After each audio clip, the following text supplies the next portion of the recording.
ما عرفتش علاش ما عملوش واحد الفيلم سميتو وبعد اللي كان اجرأ من هادشي اللي شفنا دابا، ولكن كان في وقته. هذا اختيار اعتباطي تعسفي ليس لا يمثل على اي، لكن ذاك الجرأة الموظفة كانت جرأة موظفة، ماشي مجانية، يعني كتخدم القصة وكتخدم المسار ديال الفيلم.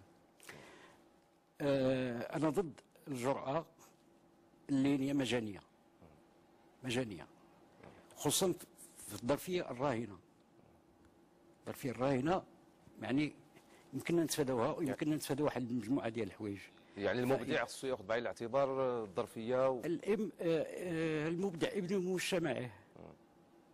يعني اذا كانت الظرفيه الحاليه يعني ما كتسمحش اننا نكونوا هنا كنتذكروا في هذيك باكل، يعني ترك شيء يعني اذا بانت الفائده فلا فائده في التكرار. واش قصد السي اسماعيل يعني بالظرفيه ما يسميه البعض يعني بتنامي النزعه المحافظه في المجتمع؟ اكيد.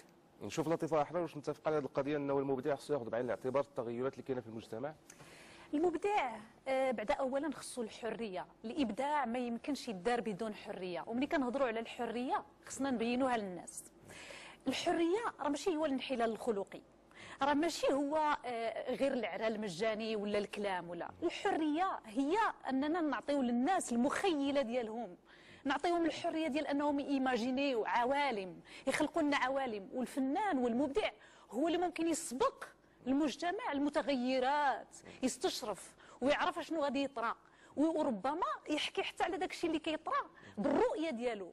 لان مثلا حنا في المغرب اللي كيقول لك عندنا حضاره ديال 12 قرن، المغرب عنده اكثر من 12 قرن اولا كحضاره، والمغرب متعدد. المغاربه ماشي كيف المغاربه مختلفين، افراد متعددين، والجرأه والطرح والقضايا اللي ممكن انا بالنسبه لي ماشي جرأه، هي صدق.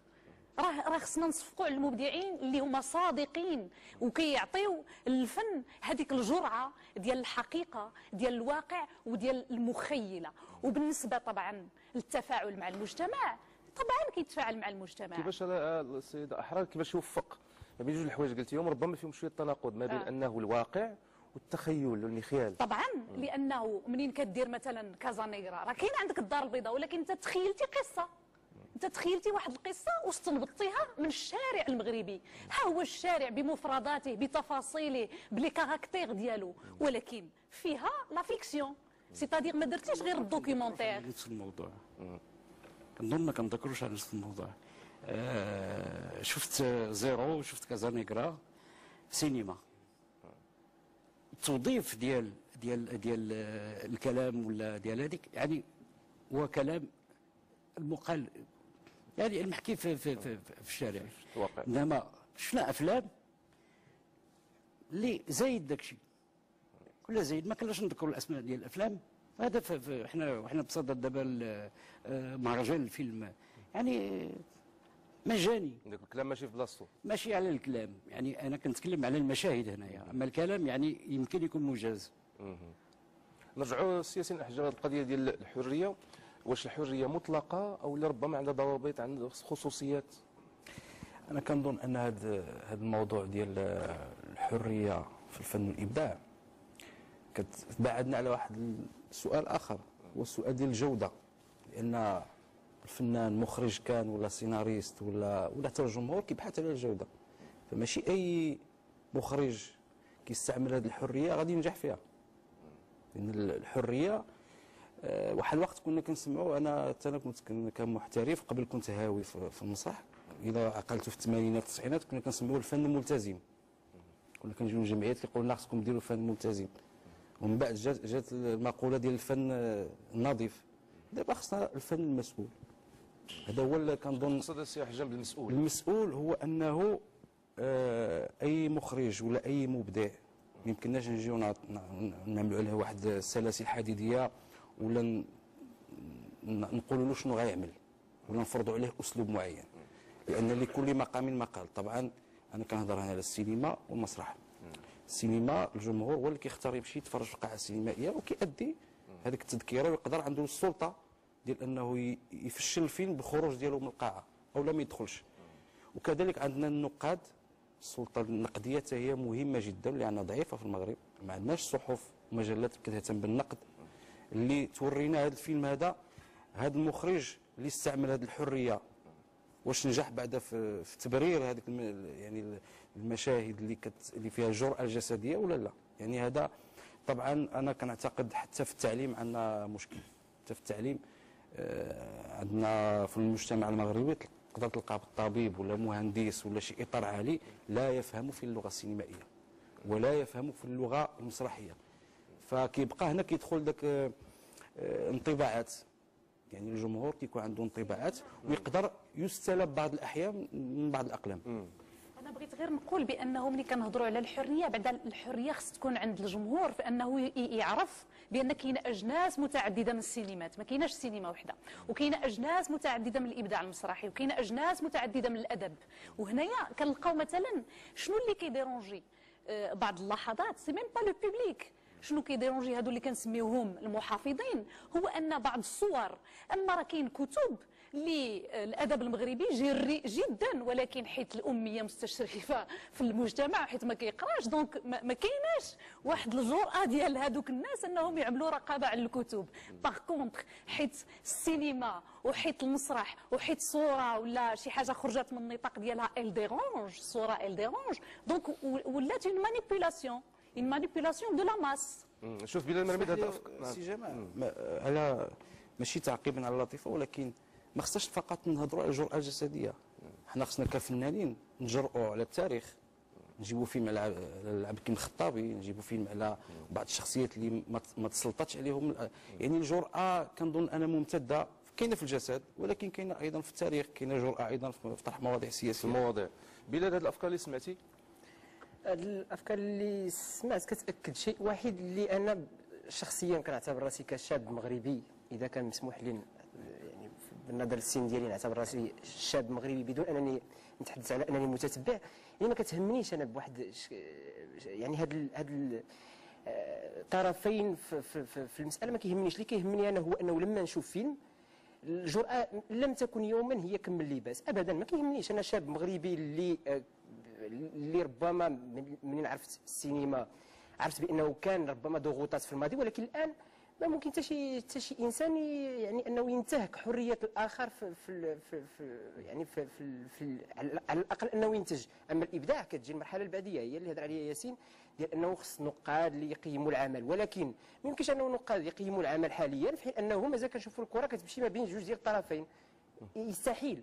اما انا كنشوف فيلم ما كنفهمش كيفاش انه مثلا واحد بحال دوغ ليمان، واحد بحال لارس فون تريغ غادي نقول له لا رجع للفيلم اونتي كريست وسحب منه ديك اللقطه هذيك، رغم انه كان خدا عليها البخي ديال التوظيف في لي زوسكار. يعني يستحيل التوظيف ديال الجرأه، خصو يكون توظيف يعني في اللي هو معقول واللي عنده معنى. اما انه تضيق على شي شخص سواء من هذا الطرف او من ذاك الطرف، فهذه مساله اللي ما مقبولاش وما كيقبلهاش العقل. ولما تطرحها على انسان في بلد اخر اللي فيه الناس كيفهموا في السينما غيجيه نقاش غريب جدا، يعني ما غيستوعبش هذه المساله هذه. كيفاش انه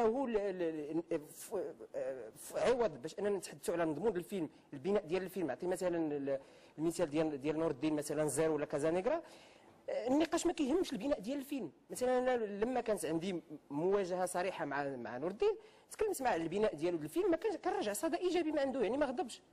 لما تحدثنا على السيناريو، على مثلا على التوظيف ديالو الشخصيات، ما كانش صراع، في حين انه الغالبيه كيجرونا لواحد النقاش ديال انه نتكلموا على الكلمات اللي تستخدمات في الفيلم، نتكلموا بعدا على البناء ديال الفيلم. اما المساله ديال اللغه اللي مازال غنتحدثوا عليها وهنا كيجرنا النقطه اللي قلتي وغنطرحها على السيد الخماري، اللجوء للمشاهد ديال العري، اللجوء لموضوع الجنس، واش ما كيعكسش واحد الفقر في الابداع في حوايج اخرى؟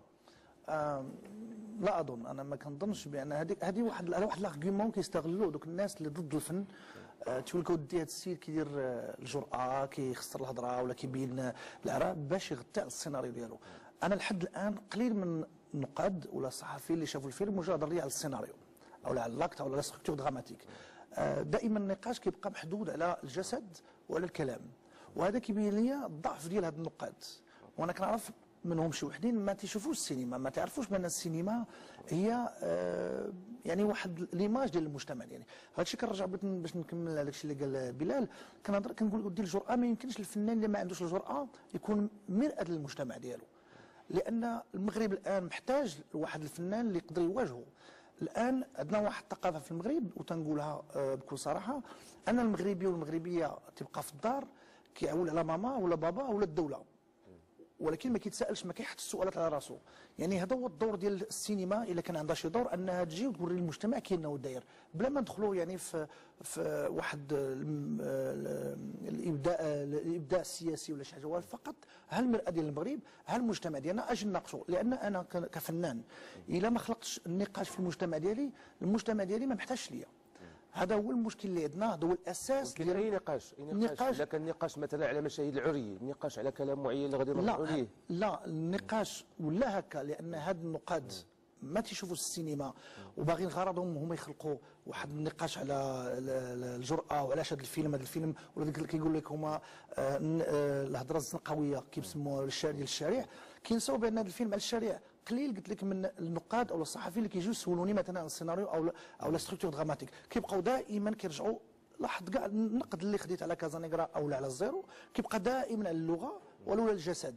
ما كيمشيوش يهضروا معايا مثلا باش نستافد حتى انا، ما كيهضروش معايا على لا ستركتور دراماتيك ديال الفيلم او الاكت الثالث او الثاني ديال الفيلم. كيبقوا دائما، لان بالنسبه لهم هما عندهم واحد النقطه مهمه، كيهضروا على الاخلاق، باش دائما النقاش كيدور الاخلاق، باش يقولوا دير. هذا هو المشكل اللي عندنا. حنا بغينا حنا واحد المجتمع دياني مسلم، عندنا الاخلاق وعندنا الهويه ديالنا، وكيخلقوا واحد النقاش اللي غير يعني ما كنستافدوش منه حنا كفنانه، وما كيستافدش منه المجتمع المغربي، لان النقاش كله الان والباقي الان على الزيرو هو اللغه اللي مستعمله في الفيلم.